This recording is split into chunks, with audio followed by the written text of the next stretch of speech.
Hi, எல்லோருக்கும் வணக்கங்க. இன்றைக்கி நம்ம வீடியோவில் என்ன பார்க்க போகிறோம் அப்படின்னா, புளி சாதம் தான். ரொம்ப கொஞ்சம் இன்க்ரீடியன்ஸை வச்சு நல்ல சுவையான ஒரு புளி சாதம் தான் பார்க்க போகிறோம். அதுக்கு ஃபஸ்ட்டு ஒரு பாத்திரம் வச்சு எண்ணெய் ஊற்றிட்டு கடுகு போட்டிருக்கு. நெக்ஸ்ட் பார்த்திங்கன்னா, இதுக்கு சின்ன வெங்காயமும் 2 பச்சை மிளகாயும் கட் பண்ணி வச்சுருக்கேன். ஆக்சுவலாக நம்ம புளி சாதத்துக்கு இந்த மாதிரி வெங்காயம் பச்சை மிளகா பச்சை மிளகா ஆட் பண்ணுவாங்க. பட் இதுக்கு நம்ம கண்டிப்பாக சின்ன வெங்காயம் பச்சை மிளகா ஆட் பண்ணால் தான் அது டிஃப்ரெண்ட் டேஸ்ட்டில் இருக்கும். பச்சை மிளகா சின்ன வெங்காயம் தான் சாதத்துக்கே டிஃப்ரெண்ட்டான ஒரு டேஸ்ட்டு கொடுக்கு. இன்னுமே நம்ம கொஞ்சம் வெங்காயம் போட்டால் டேஸ்ட்டாக தான் இருக்கும். சின்ன வெங்காயம் பிடிக்காதவங்க பெரிய வெங்காயம் கூட போட்டுக்கலாம். சின்ன வெங்காயம் பச்சை மிளகாவும் போட்டு ஆட் பண்ணி கொஞ்சம் வதக்கிட்டே இருக்கணும்.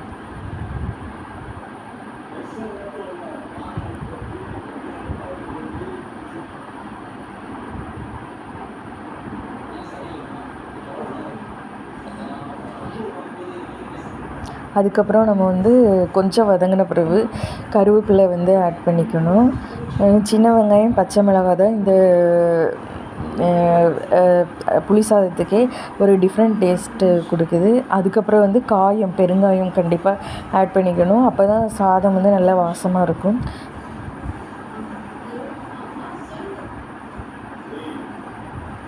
பெருங்காயம் ஆட் பண்ண பிறகு மஞ்சள் தூள் ஆட் பண்ணிக்கிறோம்.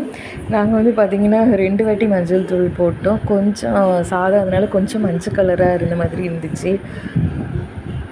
அதுக்கப்புறம் இந்த அளவுக்கு தாங்க ஒரு 3-4 பேர் சாப்பிட்றதுக்கு கொஞ்சம் ரொம்ப திக்காகவும் இல்லாமல் ரொம்ப தண்ணியும் இல்லாமல் இந்த மாதிரி புளி கரைச்சி வச்சு ஊற்றிருக்கேன். இதுக்கு நமக்கு கொஞ்சம் புளி ஊற்றினாலே போதும். கொஞ்சம் நிறைய புளிப்பு இருக்கிற மாதிரி இருக்கும். இந்த மாதிரி நம்ம சாதம் பண்ணும்போது அதுக்கப்புறம் புளி ஊற்றிட்டு உடனே உப்பு போட்டாச்சு. கொஞ்ச நேரம் தான் அந்த அடுப்பில் இருந்த அந்த புளி இது கொஞ்சம் சூடாகணும். அந்த எண்ணெயோடு சேர்ந்து கொஞ்சம் மிக்ஸ் ஆகி லைட்டாக எண்ணெய் பிரிஞ்சு வந்த மாதிரி இருக்குல்ல, அந்த மாதிரி சீக்கிரமாகவே வந்துடும்.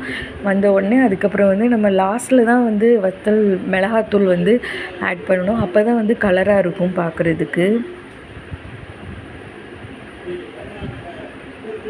மிளகா கிள்ளி போடுவோம் நம்ம காஞ்ச மிளகா, அந்த மாதிரி போடாமல் இதுக்கு மிளகாத்தூள், அதாவது மிளகாத்தூள் போடணும். அப்போ தான் பார்க்கவும் நல்லாயிருக்கும், டேஸ்ட்டும் டிஃப்ரெண்ட்டாக இருக்கும். மிளகாத்தூள் ஆட் பண்ணணும்.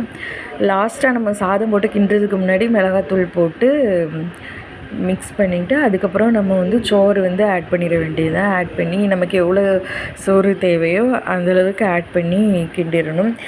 கண்டிப்பாக இது நம்ம அடுத்து கடலைப்பருப்பு, உளுந்தம்பருப்பு அதெல்லாம் போடுவோம். ஆனால் இதெல்லாம் இந்த மாதிரி செய்யும்போது அதெல்லாம் இல்லாமல் இவ்வளோ கம்மியான இன்க்ரீடியன்ட்ஸ் வச்சு செய்யும்போது